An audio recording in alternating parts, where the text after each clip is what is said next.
بسم اللہ الرحمن الرحیم۔ شروع اللہ تبارک و تعالیٰ کے نام سے جو بڑا مہربان اور نہایت رحم کرنے والا ہے۔ مسیح الدجال آخری زمانے کا فتنہ ہے، لیکن اب موجودہ حالات دیکھ کر یہ لگتا ہے کہ دجال کی آمد قریب ہے، کیونکہ رسول اللہ صلی اللہ علیہ وسلم نے جو نشانیاں بتائی ہیں وہ ساری پوری ہو چکی ہیں۔ آج کی اس ویڈیو میں ہم آپ کو دجال کی آمد سے 3 سال قبل جو واقعات رونما ہونے تھے، جو گزشتہ عرصے میں رونما ہو چکے ہیں، اس بارے میں بتائیں گے۔ لہٰذا آپ سے گزارش ہے کہ ہماری اس ویڈیو کو اینڈ تک ضرور دیکھیے گا۔ حدیث پاک میں ہے کہ دجال کے ساتھ اصفہان کے 70,000 یہودی ہوں گے جو ایرانی چادریں اوڑے ہوئے ہوں گے۔ اس کے پاس آگ اور پانی ہوں گے، جو آگ نظر آئے گی وہ ٹھنڈا پانی ہوگا، اور جو پانی نظر آئے گا وہ آگ ہوگی۔ اس کے پاس روٹیوں کا پہاڑ اور پانی کا دریا ہوگا۔ اللہ اسے اس بات کی اجازت دے گا تاکہ یہ پرکھ سکے کہ لوگ اللہ پر یقین رکھتے ہیں یا دجال پر۔ لوگ دجال کی جانب جھک جائیں گے اور یہ بھی پرواہ نہ کریں گے کہ وہ حرام کھا رہے ہیں یا حلال۔ اس طرح وہ مادہ پرست لوگوں کے ایمان کو متزلزل کر دے گا۔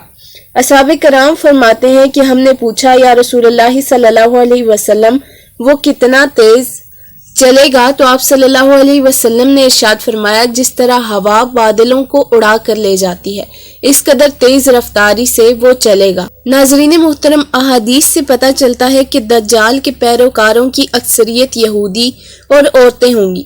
وہ ایک ویرانے سے گزرے گا تو کہے گا، اپنے خزانے باہر نکال۔ اس کے کہتے ہی خزانے اس کے پیچھے شہد کی مکھیوں کی طرح آئیں گے۔ وہ کہے گا، میں رب ہوں اور یہ سورج میرے حکم سے چلتا ہے، اگر تم چاہو تو چلتے سورج کو روک دوں۔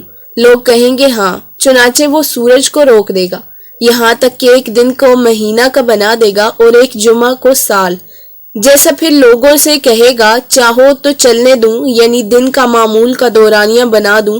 تو لوگ کہیں گے ہاں، تو وہ دن کو 1 گھنٹے کا کر دے گا۔ ایک نہر پر آ کر کہے گا، چل، وہ چل پڑے گی۔ اسے حکم دے گا، الٹی چل، تو وہ الٹی چل پڑے گی۔ پھر حکم دے گا، خشک ہو جا، تو وہ خشک ہو جائے گی۔ جبل طور سینا سے کہے گا، آٹا دیں، تو وہ آٹا دیں گے۔ وہ بادل کو حکم دے گا کہ دریا سے پانی لے کر بارش برساؤ، تو وہ اسی طرح کریں گے۔ دجال کی آمد سے قبل ہرمجدون کا معرکہ واقع ہوگا۔ اس کے بعد دریائے فرات، شام میں بحیرہ طبریہ اور فلسطین اور اردن کی حدود پر بے سان کا نخلستان سوکھ جائے گا۔ قحط سالی، بھوک، مصیبت، مہنگائی کے سالوں کی آمد ہوگی۔ لوگوں میں دینی رجحان کی کمی ہوگی۔ اس کے ظہور سے پہلے 3 سال سخت ترین ہوں گے۔ پہلے سال اللہ تبارک و تعالی آسمان کو حکم دے گا کہ 1/3 بارش روک لے، اور زمین کو حکم دے گا کہ 1/3 نباتات روک لے۔ دوسرے سال آسمان کو حکم ہوگا کہ 2/3 بارش روک لے، اور زمین کو حکم ہوگا کہ اپنی 2/3 نباتات روک لے۔ تیسرے سال آسمان کو حکم ہوگا کہ اپنی ساری کی ساری بارش روک لے، 1 قطرہ بھی نہ برسے، اور زمین کو حکم ہوگا کہ اپنی تمام نباتات روک دے۔ چنانچہ کوئی سبزہ نہ اگے گا، جانور ہلاک ہو جائیں گے، شاذ و نادر ہی کوئی بچے گا۔ آپ صلی اللہ علیہ وسلم سے پوچھا گیا کہ ان دنوں لوگوں کو کون سی چیز زندہ رکھے گی؟ تو آپ صلی اللہ علیہ وسلم نے ارشاد فرمایا کہ تحلیل، تکبیر اور تمہید لوگوں کو کھانے کا کام دے گی۔ اگر موجودہ دور کا بغور جائزہ لیا جائے تو قحط، بھوک، افلاس، مہنگائی کی علامات تقریباً ظاہر ہونا شروع ہو چکی ہیں۔ لاکھوں انسان غربت کی سطح سے نیچے زندگی بسر کر رہے ہیں۔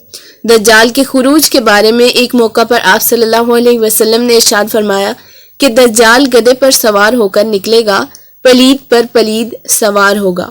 ناظرین گرامی، اگر موجودہ حالات کو دیکھا جائے تو اسرائیل پوری دنیا کو معاشی طور پر کنٹرول کیے ہوئے ہے، یعنی یہودیوں کے قبضے میں پوری دنیا ہے۔ تو اس طرح اگر دیکھا جائے تو رسول اللہ صلی اللہ علیہ وسلم کی احادیث پوری ہو چکی ہیں اور قیامت بہت قریب ہے۔ اللہ تبارک و تعالیٰ سے دعا ہے کہ اللہ کریم ہمیں قیامت کی سختیوں سے محفوظ رکھے اور رسول اللہ صلی اللہ علیہ وسلم کی محبت نصیب فرمائے، اور آپ صلی اللہ علیہ وسلم کی محبت میں جینا مرنا نصیب فرمائے۔ آمین ثم آمین۔ دوستو، اگر آج کی یہ ویڈیو آپ کو پسند آئی ہو تو لائک، شیئر، کمنٹ ضرور کیجیے گا، اور اس طرح کی مزید ویڈیوز دیکھنے کے لیے چینل کو سبسکرائب کر لیجیے۔ بیل آئیکن کو پریس کر دیجئے تاکہ ہر آنے والی ویڈیو آپ تک پہنچے۔ جزاک اللہ۔